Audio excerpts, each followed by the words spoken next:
आप सभी को राम राम, जय श्री सनातन धर्म की। आप सभी को पता है दोस्तों कि जीव दया फाउंडेशन क्या करती है।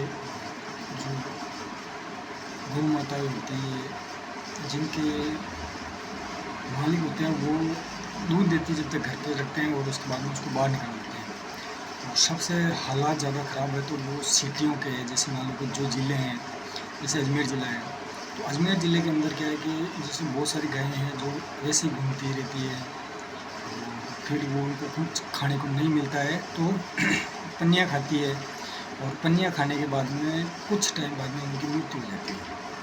मतलब एक लावारिस ही घूमती है। तो लोग इतने स्वार्थी हो गए कि अपने स्वार्थ के लिए जब तक दूध देती है, जब तक रखते हैं, वो जब दूध देना बंद कर देते हैं उसको घर से बाहर निकाल देते हैं। तो जीव दया फाउंडेशन का ये प्रयास रहता है कि जो सूनी गायें होती है उनको सुबह से लेकर शाम तक भोजन दिया जाता है, सब्जियों का, फल फ्रूट का, इन सारी चीज़ों को दिया जाता है। वैसे हरा चारा भी दिया जाता था, पर उसमें नगर निगम के तो लोगों ने शिकायत कर दी कि भाई हमारे यहाँ पे कचरा होता है, तो इसलिए फिर उसको हर एक चारे को बंद किया और फिर वापस सब्जियां काट के, और जो छोटे कैरेट आते हैं 10-10 किलो के, उन कैरेटों को अंदर भर के खिलाया जाता है। सभी गौ माताओं का टाइम बंधा हुआ है, वो आती रहती है और वो खा के वो चली जाती है। और कोई पीड़ित गौ माता होती है तो उसको पकड़ के उसका इलाज किया जाता है। तो आप सभी से एक ही रिक्वेस्ट है कि जब भी कोई गौ माता मिले या कोई जीव जंतु मिले तो उसकी सेवा ज़रूर कर लेना, क्योंकि सेवा करने से पुण्य तो होता है नहीं तो ये पता नहीं, पर सुकून ज़रूर मिलता है। और सबसे बड़ी बात है कि जब आप किसी को भोजन देते हो तो वो मुँह से बोल नहीं सकता है ना। तो जब आप उसको दे देते हो तो उसके पेट के अंदर कुछ भी चला जाता है। जब भोजन के अंदर जैसे रोटी हो गई या चारा हो गया या सब्जियाँ हो गई, कुछ भी जाता है तो वो थैलियाँ खाएगी नहीं, और थैली नहीं खाएगी तो वो मृत्यु नहीं होगी उसकी।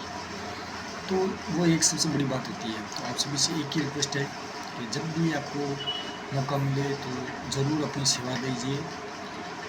जीव दया फाउंडेशन का वीडियो बनाने का कोई ख़ास पर्पज़ नहीं था, पर कुछ न कुछ कारण रहते ही हैं। जैसे कि आपको पता है कि अभी मध्य प्रदेश के अंदर 14 गोरक्षकों को उम्र कैद सुनाई गई थी।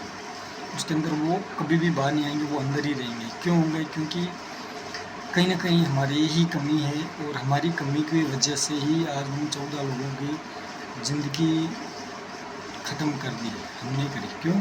क्योंकि हम कहीं ना कहीं इन चीज़ों में रोक टोक लगाते हैं। जैसे अभी मेरे भी बहुत सारे लोग हैं तो लगाते ही हैं कि तू यहाँ पर मत डाला कर, तेरे को धर्म करना है तो तू गौशाला में जाके कर। तो गौशाला में धर्म नहीं कर रहा हूँ मैं उनको बचाने का प्रयास कर रहा हूँ, क्योंकि सबसे ज़्यादा पॉलीथीन कहाँ मिलती है? शहरों के अंदर मिलती है, जिससे गायें खाती है और मर जाती है। क्योंकि उनको खाने के लिए शहर के अंदर क्या मिलता है? कुछ भी नहीं मिलता है। अगर किसी के घर पे भी चली जाती है तो रोटी दे ना दे पर वो लाठी भी मार के भगा देता है।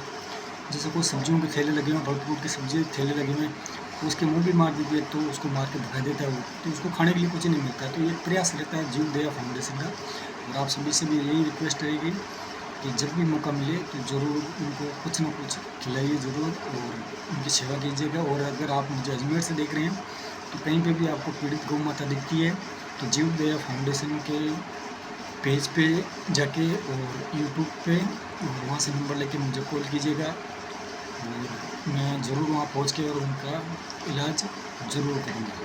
बहुत बहुत धन्यवाद। जय गौ माता, जय श्री सनातन।